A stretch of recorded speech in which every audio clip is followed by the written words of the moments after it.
Hey everyone, welcome back to Week Ahead Astrology Breakdown. I'm Matthew Oliver with Stillwater Alchemy, and we're moving into February. Riddle me this. Did it not feel like January? And this, I feel, is most years, given the Saturnine influence of both Capricorn and Aquarius season, but did it not feel like January was a lot longer? I feel like we've accomplished a lot, and we were dealing with a lot of retrogrades, but I feel like it's been a long time. And maybe that's just me. But let me know if you've been feeling, let's say, the weight, the pressure, or the length of January. And by the end of this week, we're already going to be halfway through Aquarius season. I feel like this happens every year where Capricorn season goes on for a long time, and then Aquarius season goes by like this. So we're going to soak up every beautiful drop of Aquarius season. And this week is phenomenal. It's one of those weeks where we're basically tracking the moon. All the other planets will be moving a little bit, but none of the other planets are going to be changing signs. And then at the end of the week, we have the big, beautiful climax with the full moon in Leo. So let's hop straight in, shall we? So we are starting off on Monday, January 30th, 9 a.m. Eastern Standard Time. So I want you all to recap the weekend because we had this beautiful Mercury Uranus trine. And so this can be, and there is an energy of reinvention or shifting mindsets or getting very clear on what your maybe new normal is now that all the planets are direct, to see where your energies lie, to see where you're putting out positivity, where maybe there's things that you struggle with, so that we can find ways to overcome that this Aquarius season. Because remember, Aquarius is fixed air. If we think of fixed air, that can very much be linked to our mindset, our beliefs, our thoughts that we think repetitively, right? Thoughts that we think repetitively are just beliefs. So I say that as well because throughout the week, the sun will be making that square with Uranus as well. So definitely how we see ourselves, where we get energy, where we get inspiration, what feeds our soul. This is all going to be very much at the forefront. It's also a great time with this Mercury Uranus coming off of that trine to take a course, to work with a mentor, to work with someone, or like read a book that's been on the top of your mind, or dive into a podcast, whatever that is, to set yourself up for success. Okay. Monday, Tuesday, Wednesday this week as well is very strong for productivity, with connecting with the right people, with getting contracts or leases or documentation or emails, getting all of that finalized, or feel like that energy is finally moving. That's because the moon starts off the week in Gemini, conjunct Mars, and then also making that trine to the sun, right? So with this can also be a connection to authority figures, to work, to career. I would, if you want to get even more specific, look at your own natal chart to see which houses are ruled by Gemini and Aquarius, because those are all going to be major themes throughout the month of February, but especially Aquarius season, because Mars is going to be in Gemini until the end of March, right? So how that can manifest is that maybe you're connecting with higher people or smarter people, whether that be in work, at life. Like I said, if you want to take a course, or just connecting with higher knowledge in general, this could be a really great idea. And if we're talking about the moon representing the body, that can also be our hands, our arms, and we use our hands to work, emails, handiwork, cleaning, whatever it is, we're using our hands a lot. The moon is also making that square to Venus at the start of the week. So there could be a little bit of, this is really hard, I don't want to do it, I'd rather be doing maybe more pleasurable things, or I want someone to maybe help me, or I feel like I need a little bit more nurturing or care. This can also be as well to like be careful of stress eating, because again, with Venus in Pisces, there is that connection to decadence or romance or just sensuality. But of course, like connecting with others over food is a very common thing, how we connect with others. And if you're really stressed or anxious and you're like, oh, like I just maybe want a drink to cut this because I'm waiting on so many things to happen, or I'm just going to binge on all this beautiful chocolate that was gifted to me, whatever the situation may be, it could just be like rapid hands. I mean, even that hand gesture was a little bit interesting, but there could be a lot going on at the start of the week if we're not grounded and focused.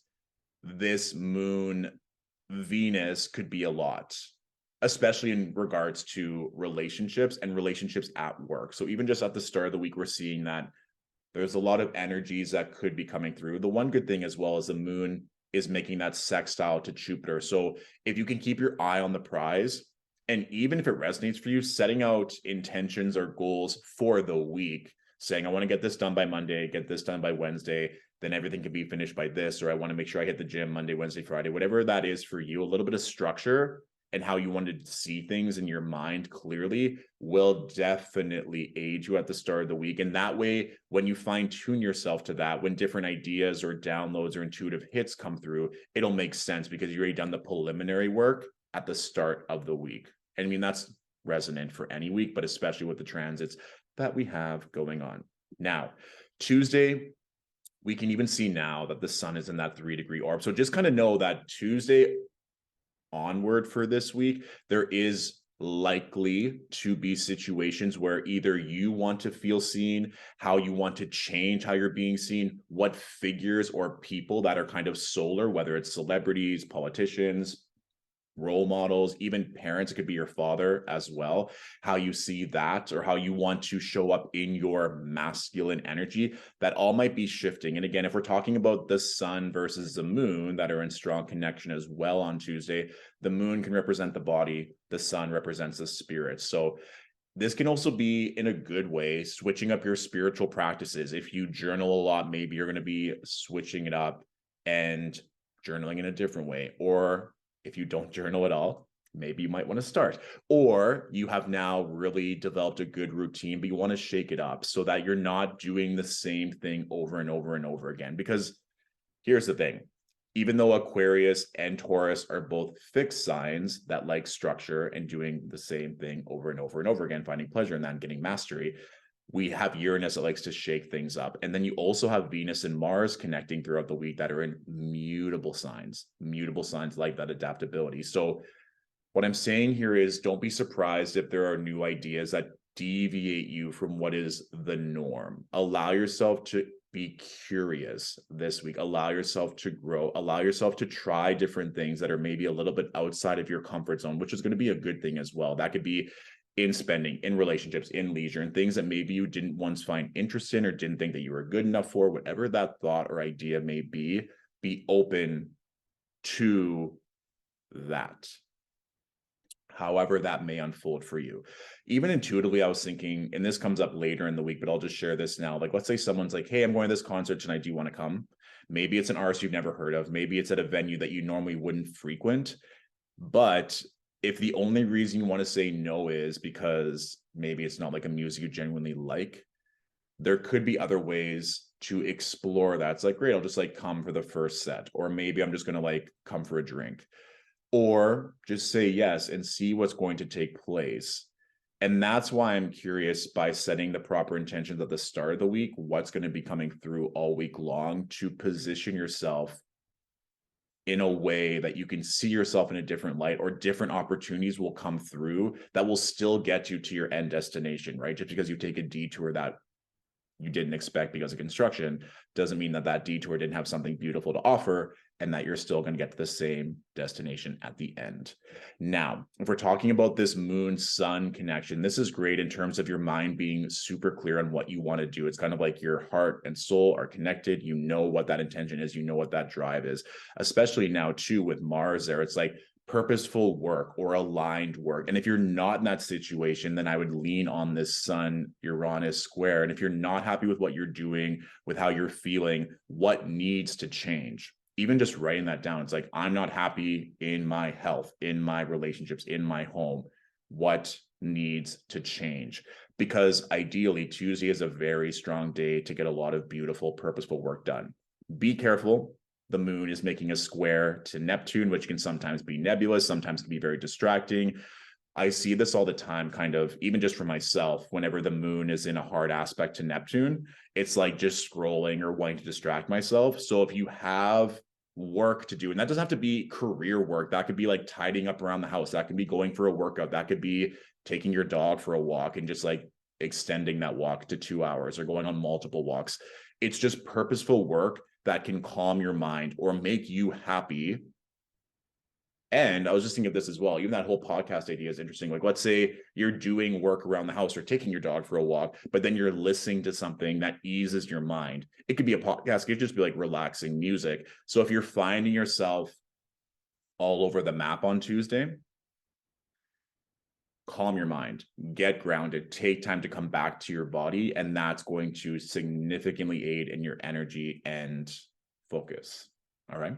So Wednesday is great, I believe, because the moon is making that trine to Saturn. So this can manifest in a couple different ways, of course, with regards to one, mastery, two, contracts coming together, getting the answer that you need, solidifying something that can now grow even further or can develop. So this could be like calling in clients or being confident in what you are doing, or even like an emotional breakthrough as well, in terms of, great, my emotional needs are being met, or I'm doing things to support myself. Of course, the moon can also represent the mother or a feminine influence in your life. So that could also be getting closer with them or solidifying a bond that's going to help you.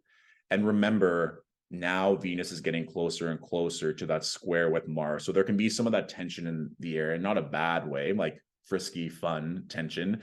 And so if you're wanting to connect, let's say, with your own feminine or a feminine energy with someone else or an activity, this could be like where you want to maybe spend some coins or do a pleasurable activity. That could be like getting, especially in this case with the Venus Mars square, this could be like getting a foot massage or reflexology treatment, or doing something to benefit your mind, to calm you down, whether that's an appointment with a healer or with someone that you feel comfortable confiding in.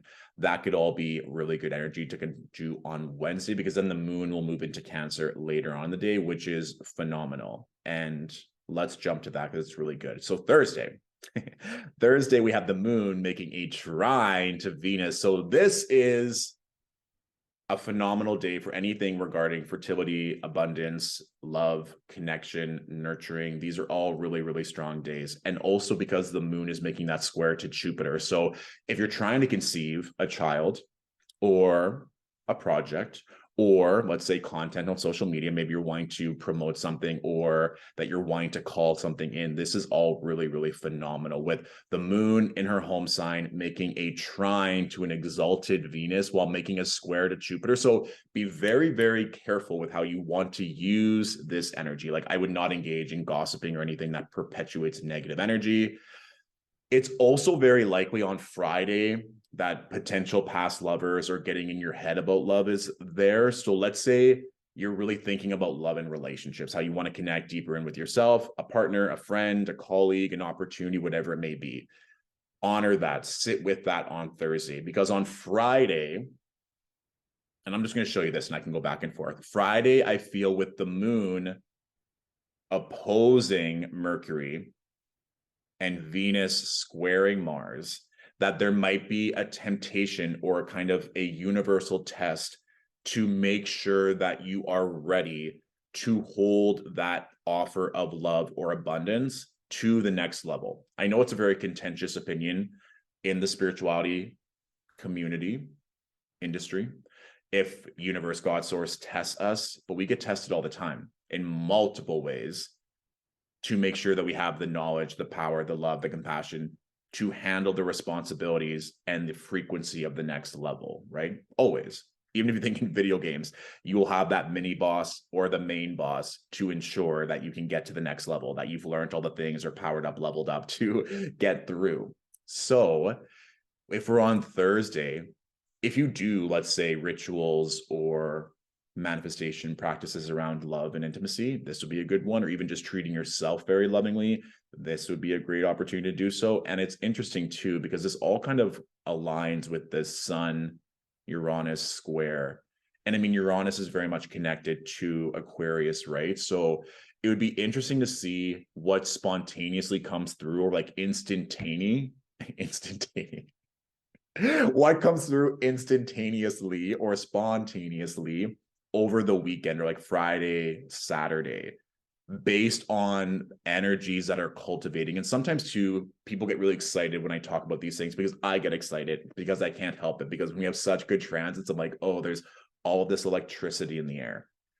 when we have something like this on Thursday, I just want your energy, your vessel, your mind to be crystal clear and grounded. So when the downloads come in, you don't doubt them, that there is no confusion. So when we get to Thursday, where there could be, let's say you're calling in love and an ex-lover comes through, like, I've done the work, and you're like, this doesn't feel right, but I've been calling in love, so maybe I should give that ex-lover a chance. However, trust in your phase, trust in what you want. We still have this moon, Neptune, this beautiful energy. Of course, dreams Thursday, Friday are going to be electric, going to be very intense, but trust in that. And any kind of doubt, moments of doubt, fear, kind of going back and forth between old paradigms or beliefs and new ways of living and evolving, that is likely to be very intense on Friday. So Friday has like a lot of fireworks energy. There's a lot that can be taking place. So please be grounded, be intentional. Do not fall for don't fall for past ways that you would normally cope with stress, kind of like easy gratification. We just saw early in the week when we had the moon making a trine to Saturn, and we've all been there before. Many of us have likely to been there before, where we set a new goal, intention, resolution, whatever it may be, and then it might get really hard afterwards. We get really confused as to why, when we've set forth this positive energy that's like, well, where is it? I want it now. I gave this analogy to a client the other day. When you plant seeds in a garden and they don't come to fruition the next day or the next week, you don't just get frustrated and upheaval the entire garden. So on Thursday, if there's something clear and intense and beautiful that you've set for yourself, don't get frustrated if it doesn't happen right away, or something that isn't aligned has to come through, that you just release it. It's all part of the process. All right. Good. So when we move on to Saturday, this is really great. I feel like Saturday is the dawn after everything that we go through on Friday. The moon is making a trine to Jupiter. The moon is now almost at its full moon phase. There's a lot of hope. There's a lot of momentum. There's a lot, probably, of clarity as well. And knowing what you need to do, what you are going to be focusing on. So really honor that process. Again, we're still working with that Sun Uranus square. So this could just be clarity, though, where it's like, great, especially given that Leo is ruled by the sun. So it's like this moon is ruled by Aquarius squaring Neptune. There's a lot of great energy that's going to be coming through for your best and highest good. But doing things the same way over and over and over again is not going to help this matter, especially once we get to the full moon. We can see that there's a T-square here between the sun, the moon, and Uranus. So Uranus is literally in the middle of this kind of like teeter-totter. And so, or seesaw, you all know what I mean. This innovation or this change, and especially with Taurus being the ruling sign of Uranus right now, it could also be with regards to finances or security or safety. And it's like, well, that might mean that we're not going to feel as safe, as secure, as maybe financially well-to-do. We're going to have to invest a lot of money to make this happen. But if it's your dream, if you want to be seen, if it's in your soul, it's what you want to do, wouldn't it be worth it to change your finances for a little bit, to invest into something, or to leave someone, or to move somewhere, or go on a trip you've always wanted to do? That change, that spark, that inspiration is likely to be coming through all week, but especially with this full moon.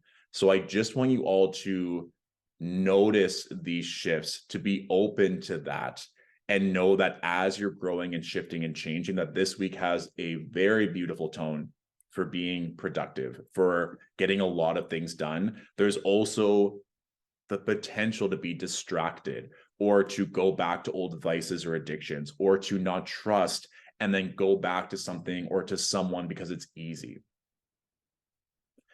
This is where it's kind of like that one final, if you've ever had surgery, it's like you go in for that one final checkup to make sure that everything's good. And if there's any like final questions or hiccups, or it's like, is everything fully healed the way I wanted to? The doctor gives you those final notes, and it's like, this is the last week or the last month, whatever it may be. And then once that is over, it's like it's fully healed. And I think that with regarding mindset, that's the energy we're talking here, especially with the dominance of air energy, with it being Aquarius season, the full moon in Leo, what makes us happy, what makes us seen, what makes us feel powerful. It's all working in our favor. All right. So the astrology question of the week, because you all know, or if you're new to the channel or to me, I don't watch the news ever. It's not on my phone. I don't watch anything. I don't even own a TV. So apparently there was an asteroid that got very close to Earth last week. So I got the question, how do asteroids and other large bodies affect the day's astronomical forecast? I would imagine that on a day like today, when an asteroid is this close to Earth, it affects the planets. So here's the thing. There are millions of asteroids. Even if you go to astro.com, just labeled like named asteroids, which are often after like Roman and Greek gods and goddesses and deities, or like names of people and cities. I think there's over like 23 or 24,000 named asteroids that you can put onto your natal chart to see how they work in conjunction with everything else. And when we're looking at astrology, it's of course looking at the planets, their relationship to one another, and other bodies like asteroids to see how it affects us during the day. So let's just say if we took the asteroid Pallas, and in transit, it was conjunct your natal Venus in the 5th house. That could manifest as you watching a new episode of Emily in Paris. Now, let's say the asteroid Pallas was conjunct Venus in your 3rd house. Maybe you're going to go to a new Parisian restaurant, or the head chef at the new restaurant that you're going to is from Paris. Or it could be in your 9th house and you meet a lover who's from France. Like, it can manifest in so many different ways. So if we're talking about one asteroid that gets close to Earth, I would want to see if it was named and if it was an aspect to any other planets in my chart, to then see how it would affect the day to day. Because that's the thing. Even when I give these general breakdowns, it's all general. I try and give specifics of, like for this week, looking at the houses in which Aquarius and Gemini are ruling, because there's a lot of action there, especially at the start of the week. But it can manifest in many different ways. It's like this culture that we have around retrogrades being bad.